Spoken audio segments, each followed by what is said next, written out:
जय भीम। मैं मनोरमा पाटेकर। आज मैं बात करने वाली हूँ, बीजेपी को कंप्लीट हो गए हैं 7 साल।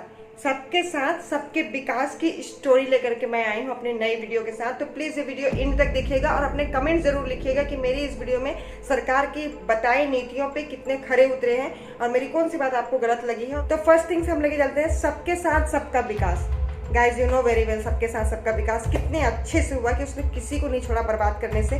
गरीबी हो, मिडिल क्लास हो या व्यापारी हो, सबके साथ सबका विकास। दूसरा हम आते हैं महंगाई। पहले महंगाई डायन थी, अब महंगाई डार्लिंग हो चुकी है। तो उस पर कोई कमेंट्स करना ही नहीं है, क्योंकि अगर आप महंगाई पे कमेंट्स करेंगे तो ये सबसे पहले पूछेंगे कि पिछले सरकार के टाइम पे क्या महंगाई नहीं थी। तो नो कमेंट्स। तो आपको पता है कि महंगाई कितनी कम हो चुकी है। So you people can give me comments कि महंगाई कितनी कम हुई है। थर्ड थिंग, भुखमरी। भुखमरी तो उन लोगों से पूछिए जो लॉकडाउन 2020 में लगी थी और उस बीच में उसको पैदल चल के आना पड़ा। किसी ने अपनी डिलीवरी रोड पे की, किसी ने अपने बच्चे बाहर पैदा किए, किसी ने ट्रेन पे कट के मर गए, कोई ट्रेन गलत दिशा में जाने की वजह से भुखमरी से मर गए। वो बहुत अच्छे से जानते हैं कि भुखमरी में सरकार ने उसकी कितनी मदद की। लॉकडाउन अगर आपको देखना है तो फ्लैशबैक में चले जाइए।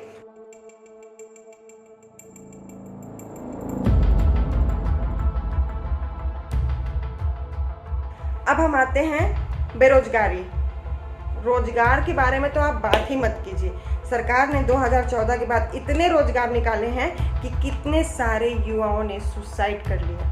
कितने सारे युवाओं ने नरेंद्र मोदी जी हमारे प्राइम मिनिस्टर के सामने ट्वीट पे ट्वीट, कमेंट्स पे कमेंट्स और हाथ जोड़ते रह गए कि सर हमारी एजुकेशन कंप्लीट हो चुकी है, हमें रोजगार चाहिए।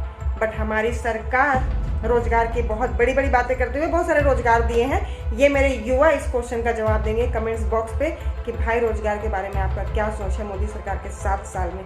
मुझे इसका इंतजार रहेगा। तीसरा है कोरोना से मौत।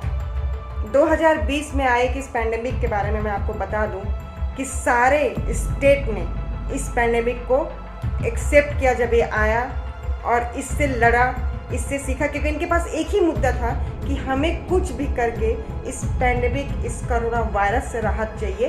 बट हमारी सरकार कुछ अलग ही नीति में चल रही थी कोविड-19 से लड़ने के लिए, और उस नीतियों में उन्होंने कितने लोगों को मौत के घाट उतारा है ये मुझे बताने की ज़रूरत नहीं है।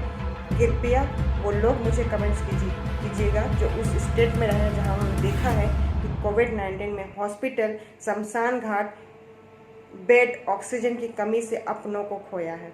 तो उसके बारे में मुझे बताने की जरूरत नहीं है कि ऑक्सीजन की कमी की वजह से लाखों लोगों की जान जाने के पीछे हमारी मोदी सरकार की नीतियां कितनी सफल हुई है। कारोबार, उन सारे छोटे उद्योग वाले मुझे जरूर कमेंट्स करें और मुझे बताएं कि मोदी सरकार के नीतियों में व्यापारियों को कितना लाभ हुआ है, कितना उन लोगों के पास बेनिफिट हुई है और मोदी सरकार ने उन छोटे व्यापारियों, छोटे कारोबारों के लिए क्या किया है। ये मुझे अपने वर्क में बताने से अच्छा है कि मैं उन लोगों का कमेंट्स का इंतजार करूं जो मुझे बताएं कि कारोबार में कितना फ़ायदा हुआ मोदी सरकार के आने के बाद। अत्याचार के मामले में बोला जाए तो जब से बीजेपी की सरकार आई, आधा गुंडा तो वहां जाकर के शरीफ बन के बैठे हुए हैं। और जब लोग गुंडे से शरीफ बनते हैं तो उसकी रणनीति कुछ अलग ही तरीके से होती है काम करने की। उनकी रणनीति ये होती है कि पहले वो अपने दोस्तों को बाहर निकालते हैं जो बड़े बड़े गुनाहों में, रेप केस में, मर्डर केस में फंसे हुए हैं। पहले उनको निकालो, उनको फिर मंत्री बना दो और फिर रणनीति खेलो। तो बेटी बहन की बलात्कार होना, उन पर अत्याचार होना, ये कॉमन सी बात है, क्योंकि जो बैठे हुए खुद ही बलात्कारी है। सॉरी अगर मैंने ज़्यादा बोल दिया होगा तो, बट ये चीज़ आप सब जानते हो कि बलात्कार के केस की वजह से हमारी बेटियां और बहनें कितनी सुरक्षित थी। इन 7 सालों में क्या क्या केस हुआ है, क्या क्या हुआ है हमारी बेटियों के साथ, ये मुझे बताने की जरूरत नहीं है। जीएसटी से व्यापार खत्म, नोटबंदी से अर्थव्यवस्था खत्म, गलत नीतियों से वैक्सीन खत्म, बेरोजगारी से युवाओं का भविष्य खत्म, दंगे, हिंदू मुस्लिम भाईचारा खत्म। ये मैंने 7 सालों का कुछ विकास आपको बताया है। होप सो आपको समझ में आ गया होगा। अब हम आते हैं 2020 में जब ये पैंडेमिक आई थी, इसी बीच में हमारे सामने आया था पश्चिम बंगाल का चुनाव, जिसमें हमारे पीएम को बहुत अच्छे तरीके से पता था कि कोरोना वायरस अभी पूरी तरह से खत्म नहीं हुआ है। और भी काफ़ी हमारे लीडर्स हैं, हमारे मंत्री हैं जिनको देश की कोई फिक्र नहीं रहती। ये सारे पार्टियों के बारे में मैं बोलना चाहती हूँ कि ये सब रैलियों में बिजी थे। फिर भी कुछ लीडर्स को समझ में आया कि ये पैंडेमिक टाइम है, हमें रैलियां नहीं करनी चाहिए। वो वापस अपनी रैलियां ले आए। पर ये कतई बेशरम हमारी सरकार, जिनको तो शर्म आती नहीं है, इन्होंने कंटिन्यू, क्योंकि इनके सामने चुनाव बड़ा है, कोविड-19 देखा जाएगा। लोग मर रहे हैं, ठीक है मर रहे हैं, देखा जाएगा, बट पहले चुनाव बहुत ज़रूरी है। तो इन्होंने चुनाव पे बहुत फोकस किया। उसके बाद कोविड-19 जब भयंकर लूप लेकर के लोगों की हॉस्पिटल पे लाइन लगने लगी, कतार लगने लगी, ऑक्सीजन की कमी, वेंटिलेटर की कमी, मेडिसिन की कमी, लोग रोड पे बनने लगे, शमशान में, नदियों में, कहाँ कहाँ लाशें नहीं दिखने लग गई, तब ये सरकार को समझ में आया कि यार ये सिचुएशन बहुत ही गंभीर हो चुका है। फिर भी इन्होंने कुछ नहीं किया।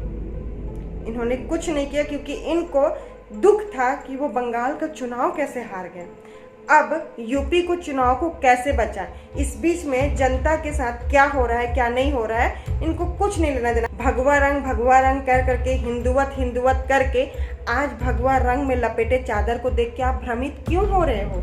आप क्यों भ्रमित हो रहे हो? क्यों आप उन चादरों को हटाने के लिए गंगा किनारे अपने बंदे को लगा दिए हो, वर्कर को लगा दिए हो कि चादरों को हटाओ ताकि हम मौत का आंकड़ा कम दिखाए? शर्म आती है आपको जरा सभी? आप हिंदुवत राष्ट्र करते करते आज उन हिंदुओं को अंतिम संस्कार तक नहीं दे पा रहे। आज आप उन हिंदुओं के साथ क्या व्यवहार कर रहे हैं ये काश ये हिंदुवत समझ पाते और जान पाते। और मुझे यकीन है कि मेरे हिंदुवत भाई बहुत अच्छे तरीके से समझ पा रहे होंगे कि 2000 से भी ज़्यादा, मतलब जहाँ तक नजरें जाएंगी वहाँ तक लाशें बिछी हुई है गंगा के किनारे। और लाशों का तैरता हुआ वो जगह, एक वहाँ पे एक जो मछुआरा होता है, उन्होंने कहा कि अपनी ज़िंदगी में उन्होंने इतने लाशें नहीं देखी है जिस तरीके से गंगा के किनारे लाशें बिछी हुई है। तो मैं उस सरकार से पूछना चाहती हूँ कि आप ये मौतों को छुपाने के लिए ये भगवा रंग की कहानी, जो दुनिया भर की बातें, हिंदुवत राष्ट्र और ये जो ढोंगी वाला ढोंग रचते रचते आपको शर्म नहीं आई कि आप इस हद तक गिर गए कि आप उन परिजनों ने अपने पहचान के लिए जो चादर लगा रखी है उसको हटाने के लिए आप मजबूर हो गए और उन चादरों को हटाने के लिए आप वर्कर लगा दिए। वहाँ पे एक वीडियो वायरल हुआ है दोस्तों, प्लीज़ ये वीडियो जरूर देखिएगा।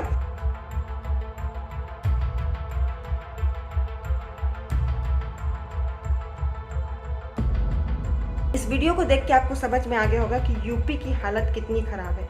बारिश होते रिमझिम में सड़क किनारे किस तरह से गंगा के नीचे, उस पुल से नीचे कैसे एक मृतक की लाश को, एक 100 को फेंका जा रहा है। इस तरीके से लाखों, मतलब वहाँ पे हज़ारों की क्वांटिटी बताई जा रही है, लेकिन मैं आपको बता रही हूँ वहाँ पे इतनी लाशें हैं कि जो यूपी में रहते हैं उनसे आप ज़रूर पूछिएगा कि वहाँ की हालत क्या है। यूपी सरकार की गुंडागर्दी तो लिमिट को पार कर चुकी है। वहाँ पे व्यापारी पे लाठीचार्ज, वहाँ पे टिप्पणियाँ लड़कियों के पीछे कर दी जाती है। रेप होता है तो टिप्पणियाँ कर देती हैं कि लड़कियों की गलती है। इनकी विधायक, इनकी सरकार, इनकी नीतियाँ इतनी घटिया है, इतनी जलील है कि इनको कितना भी जलील कर लो, कितना भी गाली दो, ये बेशरम की सरकार कभी नहीं समझेगी, कभी भी नहीं समझ सकती कि बेटी की इज्जत क्या होती है, किसी का जान, किसी का परिवार, किसी की फैमिली, किसी की अर्थव्यवस्था, किसी की रोजगार कितना मायने रखता है। इनको कुछ नहीं पता। इनको सिर्फ और सिर्फ सत्ते के भूखे भिखारियों को सिर्फ अपना सत्ता दिखता है और कुछ नहीं दिखता है। आज मैं बताने वाली हूँ, इस वीडियो को बनाने के पीछे मेरा मकसद यही है कि इन 7 सालों में रेप, बेरोजगारी, भूखमरी, व्यापारियों का लॉस, अर्थव्यवस्था का पूरा मर जाना, लोगों की हालत बद से बदतर करने वाली ये सरकार अभी भी उम्मीद लगा रखी है आप इसको वापस लेकर के आओगे। और दोस्तों, अगर आपके अंदर में अभी भी जमीर जिंदा है तो आपसे हाथ जोड़ के रिक्वेस्ट है कि 2024 में इन्हें धक्के मार के नहीं, इनको घसीटते हुए उस गद्दी से नीचे उतारें और अपने देश को बचाएं। जय हिंद, जय भारत।